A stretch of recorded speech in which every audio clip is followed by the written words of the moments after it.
Iron fist season 1 episode 6। अब तक की स्टोरी में हमने देखा था डैनी द हैंड के हेरोइन स्मगलिंग के बारे में पता करने के लिए जब पियर के पास एक ट्रक में घुसता है, अंदर उसका एक आदमी के साथ हाथापाई हो जाता है और उन दोनों के हाथापाई के चलते जिस साइंटिस्ट ने ड्रग बनाया था वो जख्मी हो जाता है। तब डैनी आयरन फिस्ट को समन करके ट्रक का दरवाजा तोड़ देता है और कॉलिन के साथ डोजो सेंटर आ जाता है और वहां पर क्लेयर उस साइंटिस्ट का मरहम पट्टी करती है और वो साइंटिस्ट डैनी को कहता है कि उसके बेटी सबीना को दी हैंड के पास से बचाने के लिए। सो अब आगे की स्टोरी शुरू करते हैं।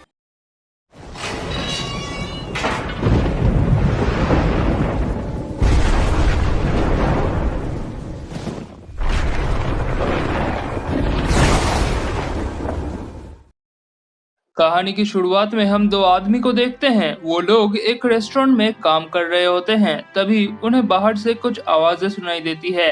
वो दोनों बाहर आते हैं लेकिन वहाँ कोई नहीं होता। वहाँ पे उनके लिए सिर्फ एक मैसेज होता है जिसमें लिखा हुआ होता है द टाइम हैज कम। इसके बाद हम एक लड़की को देखते हैं जो कि स्पाइडर वेनम के बारे में रिसर्च कर रही थी। उसे भी सेम मैसेज मिलता है और आखिर में हम एक आदमी को देखते हैं जो कि कैरियोके सेंटर में कई सारे लोगों को अकेला मार देता है और उसे भी ऐसा ही एक मैसेज मिलता है। अगले सीन में हम देखते हैं वर्ड को। वो अपने ऑफिस में बैठकर डैनी का वीडियो देख रहा होता है, जो वीडियो उस लॉयर ने बनाया था। वो बहुत टेंशन में आ जाता है और अपने मसल रिलैक्सेशन पिल्स को देखने लगता है। तभी वहाँ पे जॉय आ जाती है, इसलिए वर्ड उन पिल्स को हाथ नहीं लगाता। जॉय कहती है डैनी के इस मामले को सुलझाने के लिए मैंने एक आदमी से बात किया है, वो स्पेशलिस्ट है। आज 4 बजे उसके साथ मीटिंग है, तुम तैयार रहना, डैनी को भी तैयार कर देना। वर्ड कहता है ठीक है, मैं कोशिश करूंगा। डैनी के बारे में तो तुम्हें पता ही है, उसकी कोई गारंटी नहीं है। जॉय कहती है वो सब तो ठीक है, लेकिन तुम्हें क्या हुआ है? कल रात को तुमने जो खाया था उसके बारे में मुझे पता चल गया है। पहले तो वर्ड को लगता है कि जॉय को ड्रग्स के बारे में सब कुछ पता चल गया है, फिर वो रियलाइज करता है और कहता है हाँ, मैंने थोड़ा ज्यादा मसल रिलैक्सेशन पिल्स ले लिया था, लेकिन मैं वादा करता हूँ आगे से मैं इन दवाइयों को छूऊंगा भी नहीं। इसके बाद वो सारे पिल्स को डस्टबिन में डाल देता है। जॉय कहती है ठीक है, असल में मैं तुम्हें ऐसी हालत में नहीं देख सकती।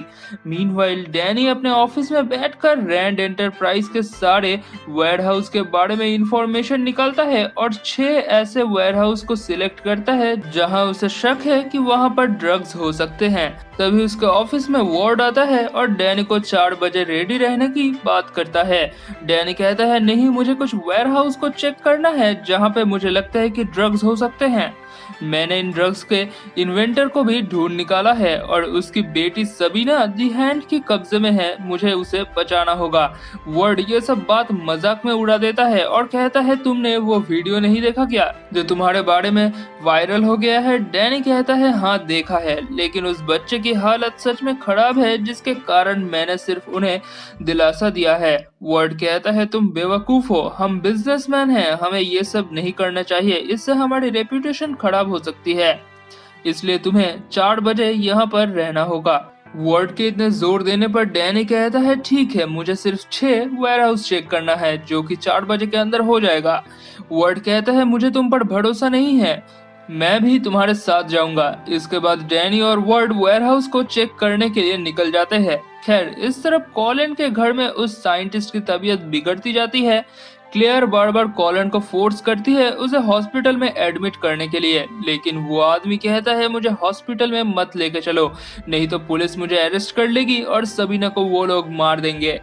कॉलिन कहती है हमें डैनी के आने तक का इंतजार करना चाहिए। इस तरफ डैनी और वार्ड 4 वेयरहाउस को चेक कर चुके हैं और वहां पर उन्हें कुछ भी नहीं मिला। 5वें वेयरहाउस में वही ट्रक होता है जिसको डैनी ने अपने आयरन फिस्ट से तोड़ा था। वर्ड ये सब देखकर चौंक जाता है। वो लोग ट्रक का दरवाजा खोलते हैं और वहां पर एक इंसान का कटा हुआ सर लटका होता है। वर्ड बहुत घबरा जाता है। डैनी कहता है इससे मैं लड़ा था, ये मेरे से हार गया था, ये मुझे रोक नहीं पाया, इसलिए उन्होंने इसे मार दिया।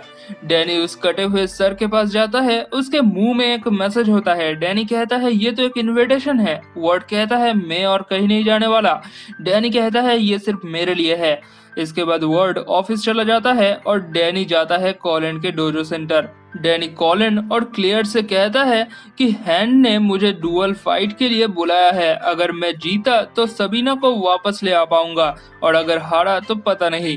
कॉलिन कहती है क्या तुमने पहले इसे किया है? डैनी कहता है पिछले 15 सालों से मैं यही करता आया हूँ और यही मेरी जिंदगी का एकमात्र मिशन है। क्लेयर कहती है हमें पुलिस को इन्वॉल्व करना चाहिए। डैनी कहता है नहीं, बहुत रिस्क हो जाएगा। ये एक आखिरी उपाय है सबीना को वापस ले आने के लिए। इसके बाद डैनी उस कमरे से बाहर आता है और प्रैक्टिस करने लगता है। पीछे से कॉलिन आती है, वो कहती है तुम डरे हुए हो। डैनी कहता है नहीं, मैं एब्सोल्यूट विक्टर के लिए जन्मा हूँ। इतने दिनों से मैं इसी बात का इंतजार कर रहा था। कॉलिन इमोशनल हो जाती है, वो कहती है लेकिन अगर तुम हार गए तो वो लोग तुम्हें मार देंगे, मुझे तुम्हारी मदद करने दो। डैनी कहता है नहीं, सिर्फ उन्होंने मुझे बुलाया है, मैं आयरन फिस्ट हूँ, तुम चिंता मत करो, जीत मेरी ही होगी। इसके बाद कॉलिन वहां से चली जाती है और डैनी मेडिटेशन करने लगता है। तभी उसके सामने एक मॉन्क आते हैं।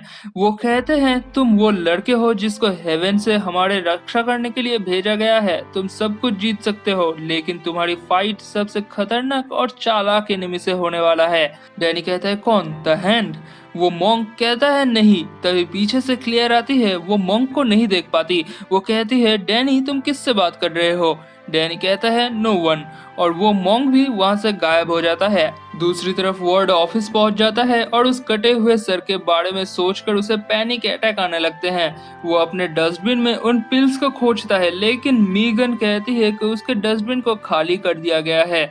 वर्ड बहुत पैनिक करने लगता है। तभी वहां पे जॉय आती है। वर्ड उसे देखकर खुद को शांत करने की कोशिश करता है और मीटिंग के लिए चला जाता है। एनीवेज, इस तरफ डैनी लड़ाई के लिए पहुंच जाता है। वो एक घर के अंदर घुसता है और वहां पे एक कंटेनर में पानी रखा हुआ होता है। डैनी वहां पे जोर से चिल्लाता है मैं लड़ाई के लिए तैयार हूँ, अगर मैं जीता तो मेरी सारी मांग पूरी करनी होगी। तभी वहां पे हैंड की टीम की वो लेडी आती है जिसने पिछले एपिसोड में उस ट्रक वाले का सर काटा था। वो डैनी से कहती है हाँ, हमारे मास्टर ने तुम्हारी सारी शर्तें मान ली हैं। इसके बाद वो लेडी डैनी को एक कमरे में ले जाती है। वहां पे दो आदमी लड़ाई के लिए इंतजार कर रहे होते हैं। ये दोनों वही होते हैं जिनको हमने एपिसोड के शुरुआत में देखा था रेस्टोरेंट में काम करते हुए। वो दोनों डैनी को देखते ही मजाक उड़ाने लगते हैं। वो कहते हैं तुम असली आयरन फिस्ट हो ही नहीं सकते, अगर होते तो तुम कर्नल के गेट पर रखवाली कर रहे होते। जो भी हो, हम तुम्हें हराएंगे और हमारा भी नाम होगा कि हम आयरन फिस्ट को हराया है। इसके बाद वो दोनों अपना हाथ काट देते हैं और अपने ब्लड से एक सर्कल बनाते हैं। अगर डैनी सर्कल के बाहर गया तो वो हार जाएगा, या फिर अगर वो मर गया तो भी हार जाएगा। इसके बाद फाइट शुरू होता है। पहले तो वो दोनों डैनी के ऊपर भारी पड़ने लगते हैं, लेकिन तभी डैनी के सामने वो मंक आता है। वो कहते हैं इन्हें हराने के लिए तुम्हें डबल एजेड तलवार बनना होगा। अचानक से डैनी बहुत जोश में आ जाता है और उनमें से एक आदमी को रिंग के बाहर कर देता है और दूसरे बंदे के हाथ को तोड़ देता है। वो दूसरा आदमी डैनी से बहुत डर जाता है और अपने आप ही सर्कल के बाहर चला जाता है और इस पहले मैच को डैनी जीत जाता है। मीनवाइल कॉलिन और क्लेयर उस साइंटिस्ट को हॉस्पिटल में ले जाते हैं और एडमिट करते हैं, लेकिन उन्हें पता लगता है कि हॉस्पिटल के लोग भी मिले हुए हैं। वो लोग उस साइंटिस्ट को वहां से ले जाएंगे, इसलिए कॉलिन और क्लेयर ढूंढने लगते हैं कि उस साइंटिस्ट को कहां पर शिफ्ट किया गया है। खैर, इस तरफ डैनी का नेक्स्ट ओपोनेंट वो लड़की होती है जो कि स्पाइडर वेनम के साथ रिसर्च कर रही थी। वो डैनी को सीड्यूस करने की कोशिश करती है और डैनी के ऊपर कुछ पिन चुवा देती है, जिससे डैनी के बॉडी में स्पाइडर वेनम एंटर कर जाता है। वो अपने आंखों से देख नहीं पाता, सब कुछ उसे धुंधला धुंधला दिखता है। वो लड़की फायदा उठा के डैनी को मारने लगती है और कहती है तुम आयरन फिस्ट नहीं हो, तुम डैनी रैंड हो, तुम अपनी असली पहचान सामने लाओ।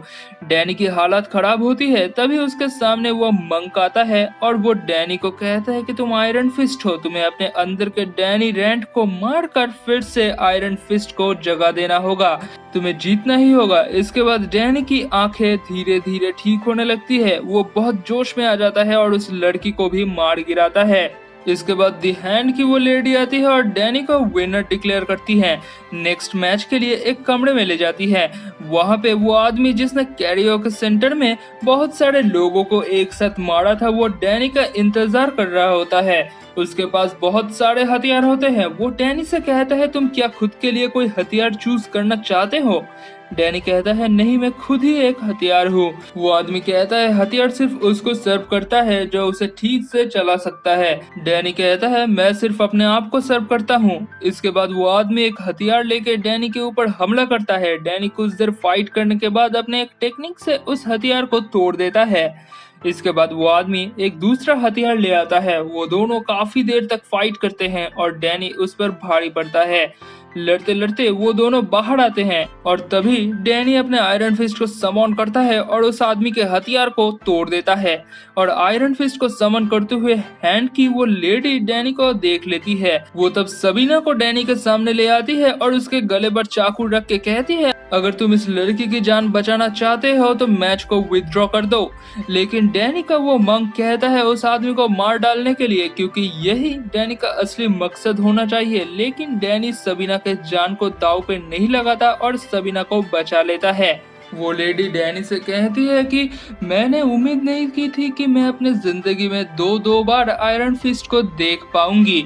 वो लेडी कनलन के बारे में भी काफी कुछ बताती है, जिससे डैनी को पता चलता है कि वो पहले कनलन में ही रह चुकी हैं। डैनी उस लेडी को उनका नाम पूछता है और लेडी कहती है, मेरा नाम है मैडम गाओ।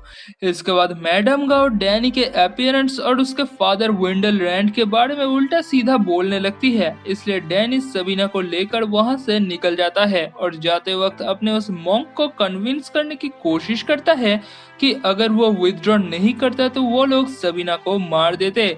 लेकिन उसका वो मंक मुंह फेर लेता है और गायब हो जाता है। खैर, इस तरफ रैंड एंटरप्राइज में वर्ड को अपने पिल्स नहीं मिलते, जिसके कारण वो बहुत ज्यादा पैनिक करने लगता है। वो डॉक्टर को भी फोन करता है, लेकिन डॉक्टर उसे कहते हैं कि कुछ दिनों पहले ही उन्होंने इतनी सारी दवाइयाँ दी थी, इसलिए दोबारा से वो प्रेस्क्राइब नहीं कर सकते। इसलिए वर्ड एक हॉस्पिटल के सामने आता है और अपने हाथ को गाड़ी के दरवाजे से मारता है, जिससे उसका हाथ सूज जाता है। वो हॉस्पिटल के अंदर जाता है और उनसे मसल रिलैक्सेशन पिल्स की मांग करता है। लेकिन हॉस्पिटल के लोग भी जब प्रेस्क्रिप्शन के बिना वो दवाई देने से मना कर देते हैं, वर्ड उन पर बहुत गुस्सा करने लगता है। तभी पीछे से जॉय आती है और वर्ड को समझा बुझा कर वहाँ से ले जाती है और गाड़ी में बिठाती है। और यहाँ पर खत्म होती है एपिसोड 6 की कहानी। सो अगर आपको भी आयरन फिस्ट की